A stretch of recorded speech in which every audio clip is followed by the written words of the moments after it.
الحمد لله إن الحمد لله نحمده ونستعينه ونستغفره ونعوذ بالله من شرور أنفسنا ومن سيئات أعمالنا من يهده الله فلا مضل له ومن يضلله فلا هادي له أشهد أن لا إله إلا الله وحده لا شريك له وأشهد أن سيدنا محمدا عبده ورسوله لا نبي بعده. Masyarul muslimin, jamaah subuh masjid yang sama-sama kita berbangga dengannya di Masjid Al-Jazirah. Alhamdulillah, puji, puja, syukur senantiasa kita haturkan kehadirat Allah Subhanahu wa ta'ala. Alhamdulillah atas karunia iman, karunia Islam, kesehatan dan keafiatan yang Allah Subhanahu wa ta'ala karuniakan kepada kita semua. Alhamdulillah, pada kesempatan subuh pagi hari ini Allah Subhanahu wa ta'ala memberikan kepada kita nikmat sehat, nikmat sempat, ya, nikmat mudah di dalam mengawali pagi hari kita dengan melaksanakan ibadah subuh dengan berjamaah,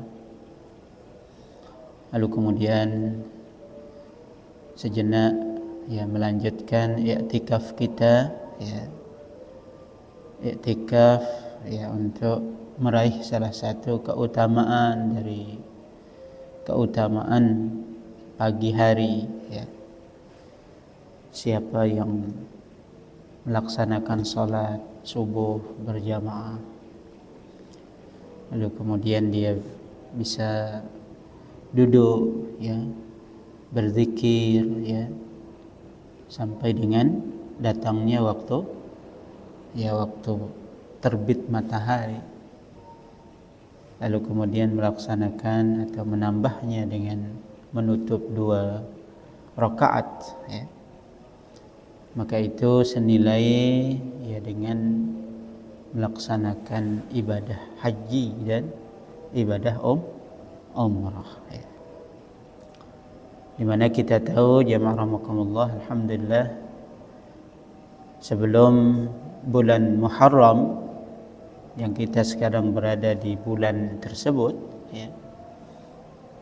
2 bulan sebelumnya itu adalah prosesi pelaksanaan ibadah haji dan tentunya bagi yang umrah juga, namun intinya di mana itu adalah pelaksanaan ibadah haji yang Allah Subhanahu wa ta'ala telah tentukan masa dan waktunya.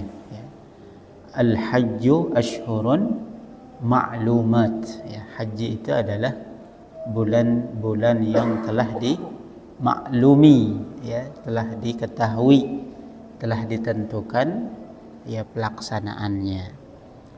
Alhamdulillah, dengan juga datangnya bulan Muharram itu juga para haji, para jamaah kita yang alhamdulillah berkesempatan untuk melaksanakan ibadah haji tahun ini, begitu juga sudah kembali ke tanah air, alhamdulillah, dengan selamat, dengan perkara dan urusan mereka dipermudah, walaupun disebutkan di kita jamaah Indonesia 50%-nya itu adalah daripada jamaah yang meninggal itu adalah jamaah Indonesia katanya ya. Ya bahkan di akhir-akhir komentar ya Kementerian Urusan Pelaksanaan Haji yang ada di Saudi gitu, ya mengomentari tentang bahwasanya kenapa pemerintah Indonesia mendatangkan jamaah yang mau meninggal ke sini gitu. Jadi jamaah yang datang itu ya kok yang didatangkan adalah jamaah yang mau meninggal di ya tanah haram ya. Dan memang itu tidak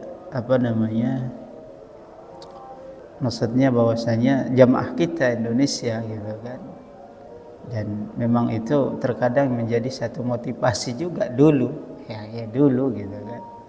Ya karena perjalanan dan yang lainnya ya adatnya itu memang ngelepas orang haji itu ibarat ngelepas orang mau pergi sudah gitu kan ya. Bahkan di kampung itu dihajatkan seperti hajat orang meninggal, hari pertama, hari kedua ya, malam neleng katanya hari ketiga ya, sampai ya 9. Apalagi dulu kan entah berantah gimana kabar beritanya kalau dulu ya kan ya. Tapi kalau ya saat ini setelah ada komunikasi, alat komunikasi ya artinya mengetahui sisi bagaimana keadaan mereka selama di tanah suci itu bisa diakses gitu kan ya. Hadirin yang dimuliakan oleh Allah Subhanahu wa taala, peristiwa dari peristiwa pelaksanaan ibadah itu tidak luput, tidak terlepas ya dari perjalanan dari risalah dakwah Nabi kita, Nabi besar Muhammad sallallahu alaihi wasallam. Nah, ini jadi kajian kita berlanjut dalam kajian sirah nabawiyah kita ya. Jadi pelaksanaan ibadah haji ya itu adalah ibadah yang telah lama dilakukan oleh manusia. Nah, ya. Makanya dalam Al-Quran Allah Subhanahu wa ta'ala sebutkan itu dengan perintah walillahi 'alan nas hajjul bait ya. Dan untuk manusia ya, sekalian manusia, walillahi 'alan nas, untuk Allah mereka melaksanakan haji ke Baitullah. Jadi ibaratnya baik mewakili bahwasanya keberadaan manusia yang ada di seputaran Jazirah Arab ya telah mengetahui akan keberadaan rumah Allah, yaitu Makkah atau Ka'bah itu ya. Yang kemudian dimunculkan ya keberadaannya lagi itu adalah ketika Nabiullah Ibrahim ya, seorang nabi berketurunan dari Persia ya, salah satu mungkin disebahasakan seperti itu ya. Iran sekarang dan seputarannya itu yang kemudian diceritakan dalam dakwahnya Nabi Ibrahim alaihissalam itu terjadi penolakan besar-besaran di dalam dakwahnya. Bahkan ya yang mengikuti beliau itu ya hanya istrinya dan salah seorang dari anak pamannya, yaitu Lut alaihissalam. Fa'amana lahu Lut katanya. Dan yang beriman dari ya orang saat itu hanya Nabi Lut ya.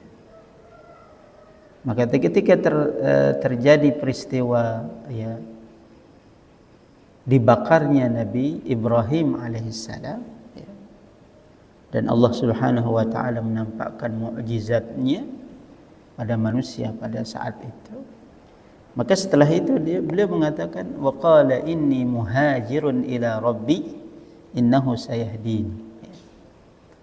Maka beliau meminta kepada Allah, ya Allah saya mau berhijrah, pindah dari tempat di mana beliau lahir, tempat di mana beliau bersama keluarganya dan masyarakatnya.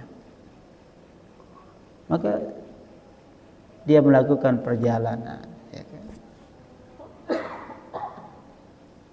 Di Mesir ya yang sekarang. Di sana beliau ditangkap lagi gitu kan. Katanya ketika melihat istri beliau ya, tersebar berita ya namanya mungkin begitu juga viralnya itu, orang-orang sudah bisik sampailah dia ke istana katanya. Lalu kemudian dia ditangkap. Dan raja menginginkan maaf ya begitu ya, menginginkan istri beliau. Setelah ternyata sang raja ini yang katanya dia adalah Namrud namanya kan, cikal bakal selanjutnya ya di Mesir itu sampai dengan Fir'aun lah gitu kan nantinya kan, di mana Allah Subhanahu wa taala lagi-lagi memberikan pertolongan kepada ya Nabiullah Ibrahim dan istri beliau gitu.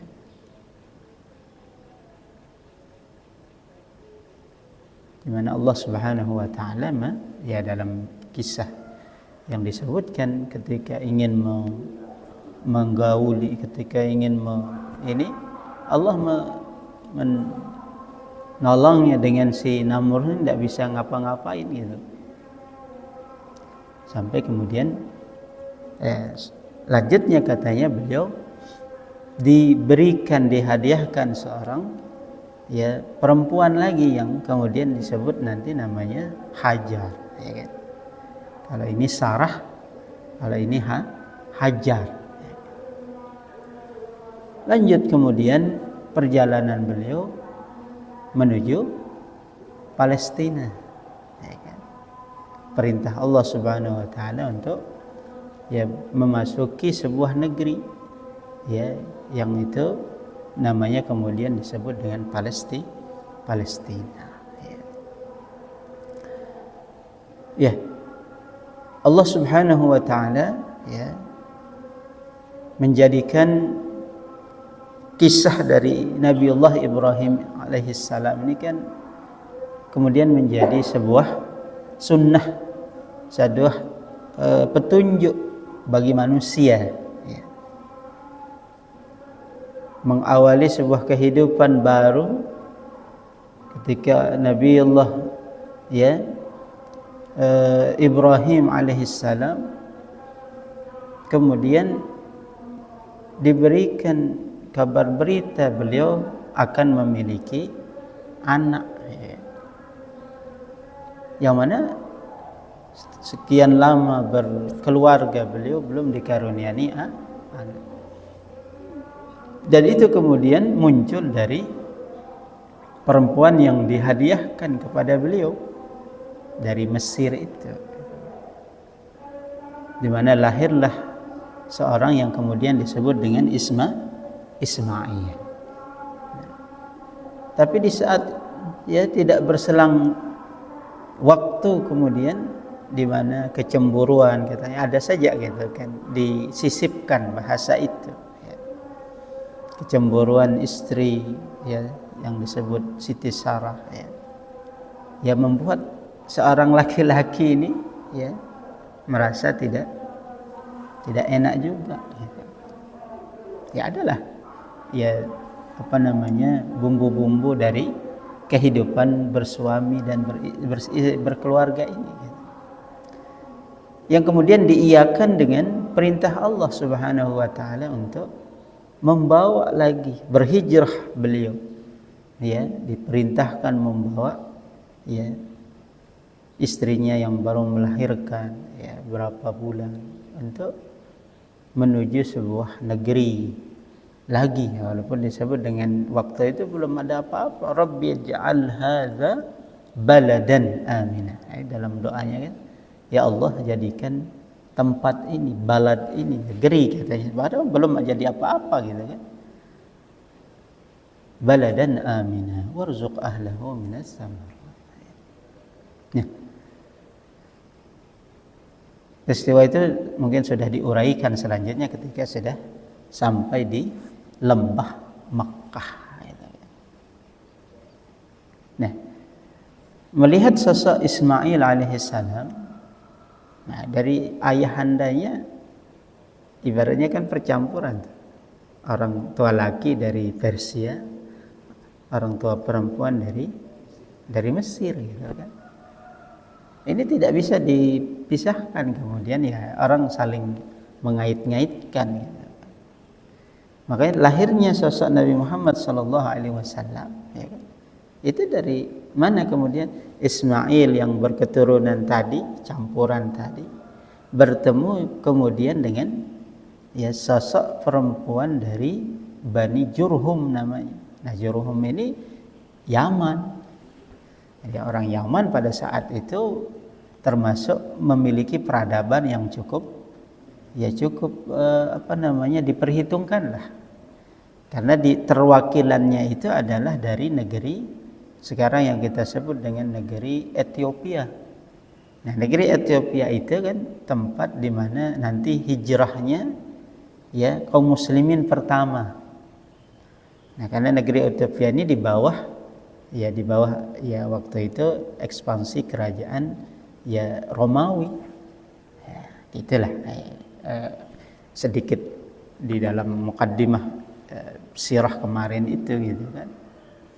Namun makanya di dalam surat Saba itu kan disebutkan bagaimana kemajuan negara tersebut, kan, ya, kemajuan negara tersebut sampai bahkan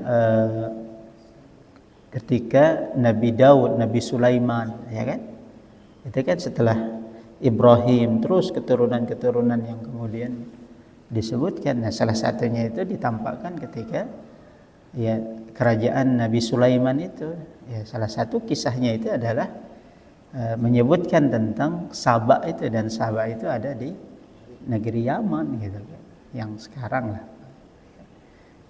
Sudah disebutkan di sana ada bendungan, gitu kan. Di sana ada Jannatu Aden. Aden itu kan Aden sekarang, gitu kan.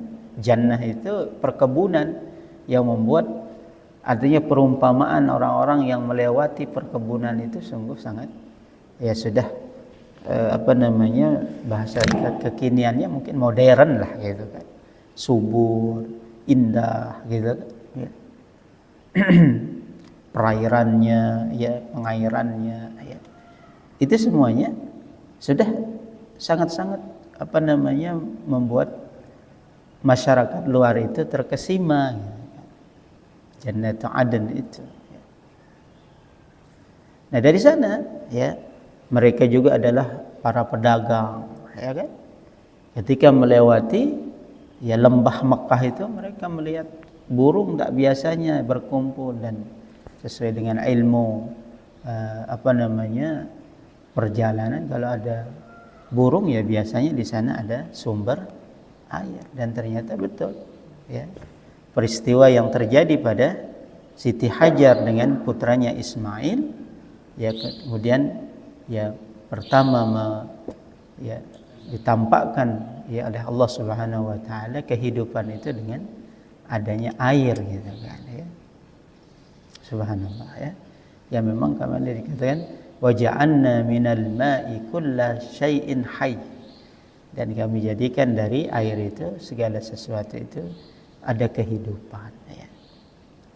Jadi sahabat semua rahimakumullah, mungkin kita sampai saat ini ya, kalau kita mendeteksi jumlah pesatnya perkembangan masyarakat di seputaran Makkah, Madinah atau Jazirah Arab, itu tidak sepesat kita ya. Coba bayangkan dari tahun 890 lah atau 80-70. Negara masih mungkin berpenduduk berapa? 150. Rentan waktu 60 tahun ini sudah 300 juta gitu kan. Ya, pertumbuhannya. Ya, kan? Ketika saya coba tanya-tanya di secara inilah online, berapa sih penduduk Madinah saat ini? Sekitar 400.000 kayak kota Mataram. Tapi kan yang nanti pendatangnya gitu kan. Sama dengan yang di Makkah, hanya berjumlah 2 juta. Ya. Tapi kalau ketika haji atau ketika peziarah di bulan Ramadan itu tembus bisa ya 10 juta gitu kan. Ya. Apa yang menyebabkan salah satu tidak pesatnya keberadaan penduduk itu? Betul, itu adalah masalah air. Keberadaan air di jazirah ya. Artinya untuk bayangkan kita mau di mana buka kaplingan apa? Ada sumber air enggak di sini gitu. Ada sumber air ya enggak. Ya, tapi cepat gitu, ketika udah ada sumber air cukup orang ya, hidup sudah kalau udah ada air itu kan ya. Mengairi sawah, mengairi kebun dan yang lainnya itulah sumber kehidupan. Ya. Nah, mintalah ya orang-orang tadi ada yang bermukim di sana ya, maka terjadilah kultur ya pertemuan tadi. Makanya Nabi Ismail dengan latar belakang keturunannya dari ya kemudian menikah dengan ya orang lokal gitu kan yang tadi dari Bani Jurhum. Lahirlah kemudian saat keturunan salah satunya Quraisy ya kan. Quraisy inilah yang kemudian beranak pinak di Makkah ya. Nah, yang kemudian salah satu di bawah keturunannya Bani Hashim. Dari Hashim inilah Allah Subhanahu wa taala melahirkan ya nabi kita Nabi besar Muhammad sallallahu alaihi wasallam ya. Ini pertama dari keturunan ya. Arab itu sendiri gimana sih? Makanya Arab itu ada Arab yang betul-betul Arab, yaitu ya kalau di sini dibahasakan Arab Arab Yaman yang disebut tadi Bani Jurhum itu ya kan? Nah, adapun Arabnya Quraisy ini itu adalah pertemuan antara tadi ya Ismail alaihissalam dengan Bani Jurhum, itulah sosok Nabi Muhammad sallallahu alaihi wasallam. Makanya alhamdulillah ya kalau diikut-ikutkan keturunannya Nabi kita sallallahu alaihi wasallam Muhammad sallallahu alaihi wasallam, dia ketemu ya, rahmatan lil alamin lah gitu kan. Kalau melihat di masa itu persambungan dari garis nasab beliau pun ya Nabi Ibrahim alaihissalam ya, lalu kemudian Ismail yang kemudian bertemu dengan ya, perempuan Arab pada saat itu. Jangan dimuliakan oleh Allah Subhanahu wa taala ya. Kembali kepada salah satu dari peristiwa di bulan Muharram ini ya. Pada tahun ke-10 dari kenabian Nabi kita sallallahu alaihi wasallam, salah satu dari tantangan yang beliau hadapi, dan bahkan bukan hanya beliau ya, juga itu termasuk ya keluarga besar beliau dari Bani Hashim. Itu adalah yang kita sebut dengan sekarang itu embargo ekonomi ya. Jadi embargo ekonomi salah satu dari tantangan dakwah beliau dan keluarga besar beliau ya. Jadi pada tahun ke-10 kenabian, jadi disebutkan di dalam kitab Ar-Rahiq Al-Makhtum ini ya, bagaimana begitu sangat perhatiannya paman beliau yang namanya Abu Talib itu. Jadi kalau dibahasakan di sini, kekhawatiran beliau itu kepada Nabi Muhammad sallallahu alaihi wasallam untuk beliau akan dibunuh, ya, diculik, atau pokoknya itu sangat-sangat perhatian. Sampai kapan beliau katanya tertidur, di sanalah beliau ya tenang tidur katanya. Kalaupun tidur, beliau tidur diperintahkan ke anak-anaknya Bani Ibnu Abi Thalib, ya, untuk menjaga beliau. Ya makanya tidak heran, makanya ketika hijrah itu Ali bin Abi Thalib, ya kan, salah satu anak Abu Thalib yang kemudian ya menjadi menantu beliau, ya, dia adalah anak paman beliau kan, ya, misannya kan. Itu tidak heran, artinya memang itu juga menjadi hal yang sudah tadinya diperintahkan atau dilakukan oleh ayahandanya Abu Thalib untuk menjaga ya Nabi Muhammad SAW. Ya.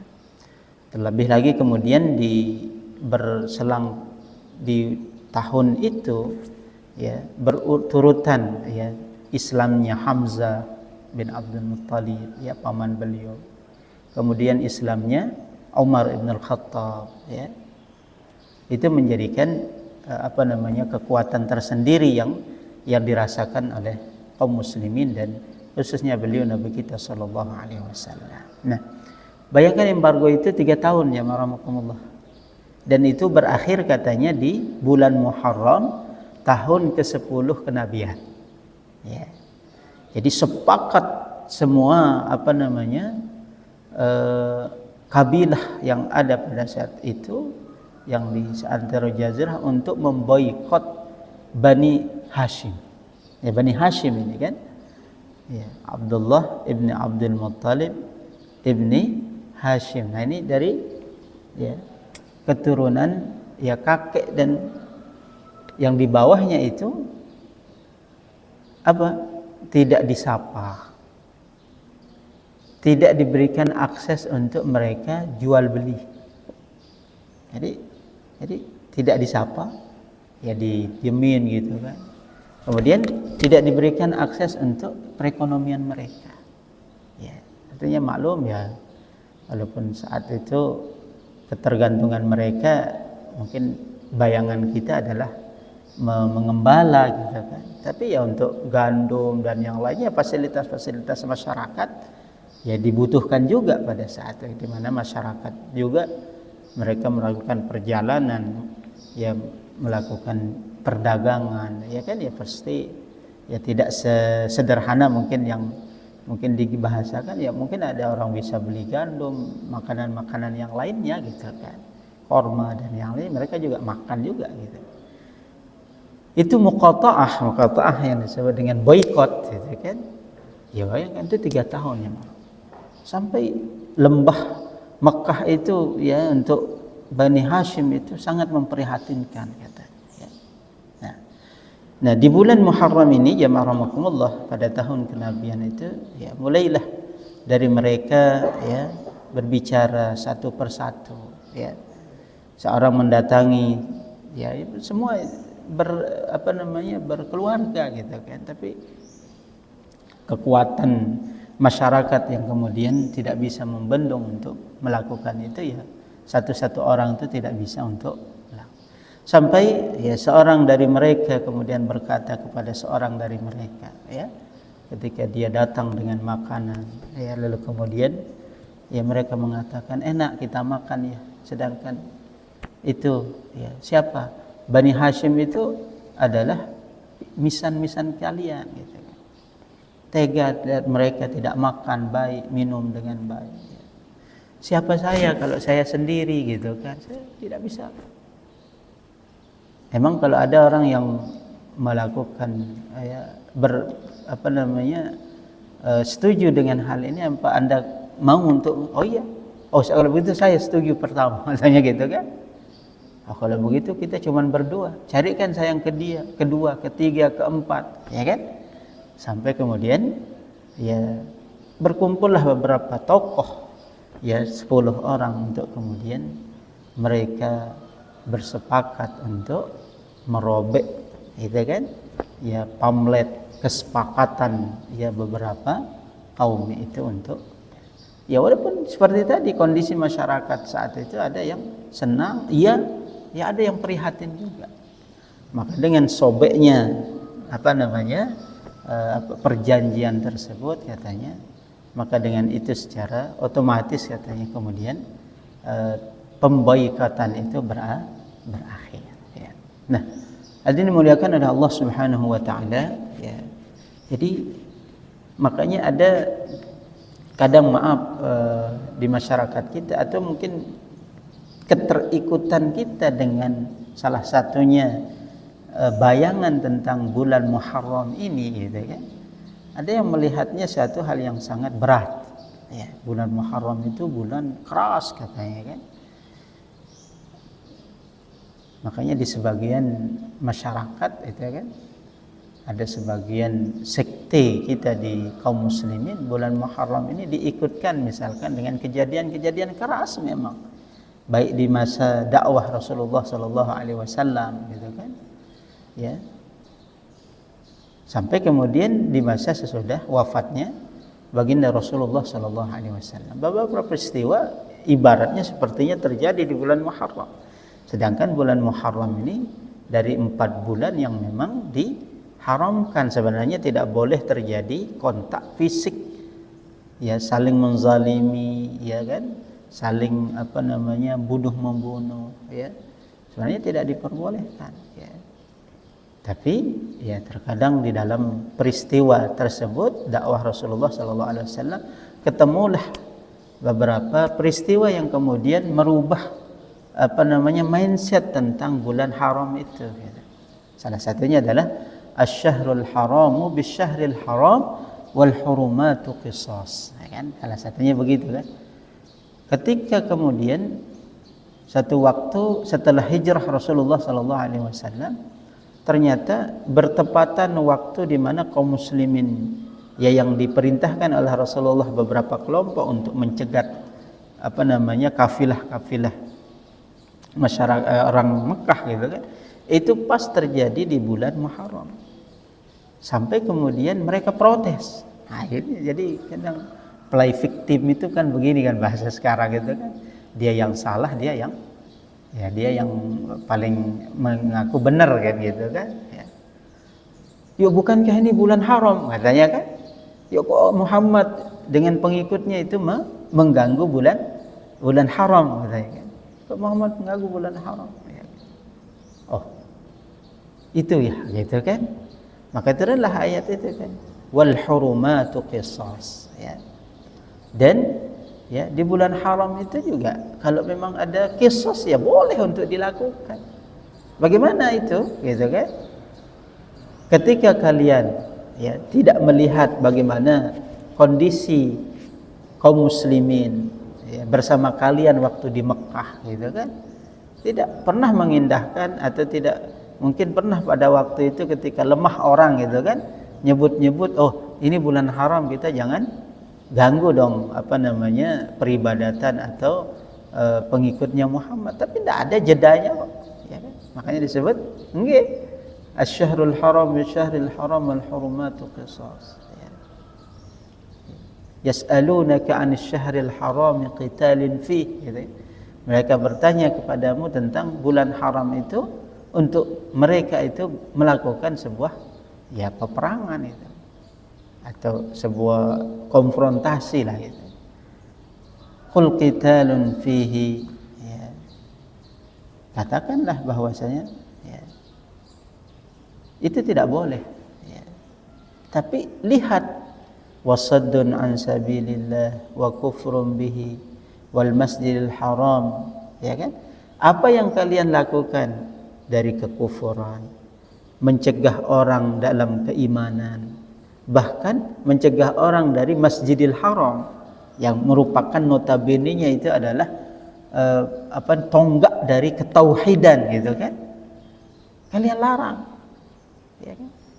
Orang yang mau benar beribadah di Mekah atau di Ka'bah itu kalian usir gitu kan.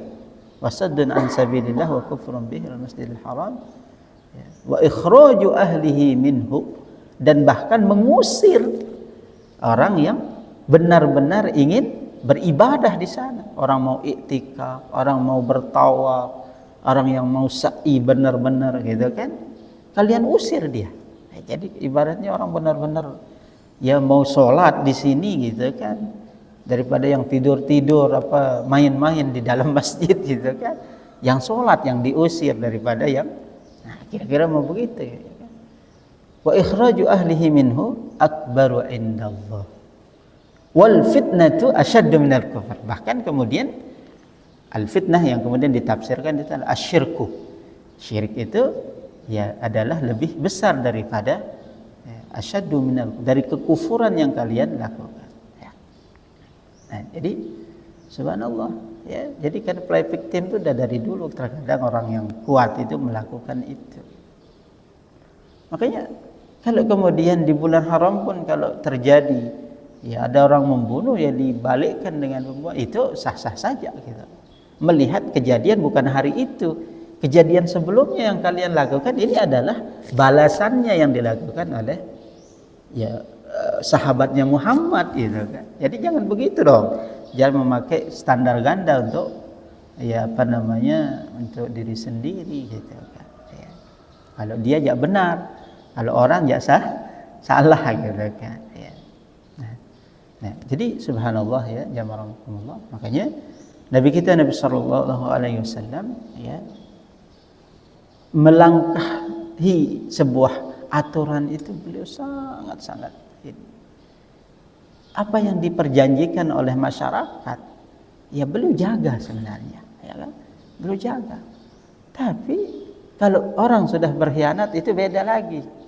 Makanya ketika di Madinah beliau datang di Madinah berhijrah, lalu kemudian saya sudah diterima di sini, saya semua ingin dihormati. Enggak. Beliau kumpulkan Yahudi-Yahudi yang ada di seputaran Madinah.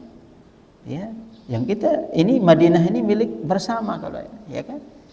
Kalau ada musuh kita bersama menjaga keamanan Madinah. Dibuat perjanjian. Nah, kan? Dan waktu itu masyarakat sangat-sangat menghormati yang namanya perjanjian itu. Ya. Tapi kemudian terjadi makar, ya berusaha untuk kemudian membalikkan ya perjanjian itu. Rasulullah langsung kejar mereka, ya kan ya. Makanya terjadinya perang Bani Quraisyah, ya kan. Ternyata dideteksi bahwasanya yang menjadikan Ahzab, ya perang Ahzab itu, perang Khandaq itu ya, itu salah satunya adalah hasil dari ya fitnah ya perkunjungan orang-orang Yahudi Bani Quraisyah untuk memfitnah, sehingga kemudian berkumpullah masyarakat Arab pada saat makanannya perang sekutu. Makanya setelah terjadi ya perang Ahzab, beliau mengatakan, Muhammad, kenapa kamu masuk rumah buka baju perang? Kata Jibril kan, ya, belum selesai ini. Kenapa? Ya kan? Ini kita belum selesai, kita mau ke Bani Quraisyah. Ya kan? Menuju ke arah Kuba sedikit ke sana. Itu tempat bentengnya Bani Quraisyah di Mekah, di Madinah ya.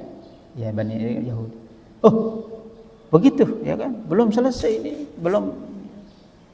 Saya masih Makanya kemudian di peristiwa itulah Rasulullah mengatakan cepat, ya itu sekitar jam 3 lah gitu kan, ya jangan sampai kalian ya kecuali kalian di Bani Quraisyah itu salat asar di sana, nah, harus cepat. Makanya katanya di ayat hadis itulah sumber dari bagaimana salat itu dipercepat, salat itu diakhirkan. Di sana terjadi sebuah perang opini kan, sahabat mengatakan Rasulullah memerintahkan kita pokoknya jangan ya kalian ya tidak sampai di Bani Quraisyah itu kecuali setelah salat asar. Ternyata di perjalanan datang salat asar, apa kita salat dulu atau gimana kan? Ya, ada yang salat. Enggak, Rasulullah mengatakan kita harus sampai baru kita salat. Nah, itulah peristiwa perang opini itu. Dan ketika itu disampaikan ke Rasulullah sallallahu alaihi wasallam, Rasulullah nganggu aja gitu kan. tidak benerin yang ini, tidak juga menyalahkan yang ini. Nah, itu perang opini tentang dalil ya di waktu itu di masa Rasulullah Sallallahu Alaihi Wasallam. Hadirin muliakan oleh Allah Subhanahu Wa Taala, ya intinya kembali ya bahwasanya dalam peristiwa-peristiwa ini ya bahwasanya jalannya dakwah baginda Rasulullah Sallallahu Alaihi Wasallam itu ya perlu untuk kemudian kita ingat kembali ya. Bahkan sahabat Umar radhiyallahu anhu ya bersikeras, artinya mengumpulkan para sahabat untuk menjadikan bulan Muharram menjadi ya bulan mengawali tahun Hijriah ya sebagai penanggalan ya peredaran waktu kaum muslimin.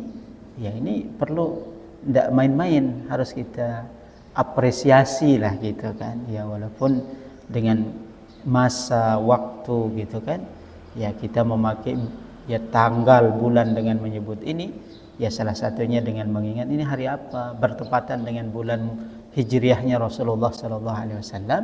Ya mudahan itu salah satu implementasi ya dari juhudnya, jadi mujahadahnya para sahabat sendiri untuk menjadikan hijrahnya Rasulullah Sallallahu Alaihi Wasallam dan peristiwa-peristiwa dari ya sejarah perjalanan dakwah Rasulullah Sallallahu Alaihi Wasallam. Yang tidak lain adalah untuk mengukuhkan dan menguatkan keberimanan kita dan untuk istiqamah kita, sabat kita, kekuatan kita di dalam mencerna bagaimana sisi kekuatan dakwah dan sisi kekuatan dari kaum muslimin yang bersiteguh dengan ya iman mereka itu sendiri di tengah ya fitnah-fitnah yang terkadang zahir batin, fitnah dalam diri kita, dalam keluarga, bahkan dalam masyarakat sendiri. Terkadang fitnah itu berulang gitu kan, sehingga kita melihat cara pandang itu sendiri, oh iya ya. Makanya ketika kita melihat fitnah itu pertama ya kita memohon kepada Allah al-afiyah gitu kan. Ketika kita melihat fitnah kepada satu orang, satu bangsa, satu keluarga ya kan, ya pertama kita mengatakan alhamdulillahilladzi afani ya. Pertama ya kita bersyukur ya kita tidak difitnah dengan fitnah tersebut gitu. Orang sakit, alhamdulillah kita tidak sakit gitu kan. Maka siapa yang mengucapkan itu Allah jagalah dia. Allah jaga, hindari dia atau ringankan dia paling tidak apabila musibah itu mendatangi dia. Tapi kalau orang heran ya, rasa kayak dia kok bisa tidak mengingat akan bahwasanya fitnah itu bisa terjadi di siapa saja gitu kan. Nah, kalau orang itu yang begitu itu katanya Allah ancam dia tidak meninggal kecuali dia akan merasakan fitnah itu. Makanya orang mencela ya orang yang maaf ya mau berbuat tidak baik gitu kan. Ya sebenarnya kita alhamdulillah tidak melakukan maksiat itu gitu kan. Tapi ada orang mungkin mencelanya tanpa sadar gitu kan. Maka dia akan merasakan ujian itu bahkan sebelum kemudian dia meninggal ya. Makanya kita tidak tahu kalau alhamdulillah atas kenikmatan ya, atas kesehatan pun kalau ada orang sakit ya kita bersyukur kita tidak kalaupun fitnah lebih besar dari itu ya kita pun bersyukur ya fitnah itu tidak mengenai kita, mengenai keluarga kita ya. Hadirin muliakan oleh Allah Subhanahu wa taala, yaitu menjadi renungan kita pada kesempatan pagi hari ini. Mudahan kembali lagi ya menumbuhkan sikap dan kesadaran kita ya dan uswah kita terlebih gimana perjalanan dakwah ini, Islam ini sampai kepada kita walaupun dengan tantangan dan tantangan yang terus berulang-ulang ya setiap masa, setiap waktu dengan ujian dan fitnahnya ya. Hadanallahu wa iyyakum, semoga Allah senantiasa memberikan kepada kita petunjuk dan hidayahnya. Astaghfirullahaladzim. Mari kita tutup dengan doa kafaratul majlis. Subhanakallahumma hamdika asyhadu an la ilaha illa anta astaghfiruka wa atubu ilaik. Terima kasih. Assalamualaikum warahmatullahi wabarakatuh.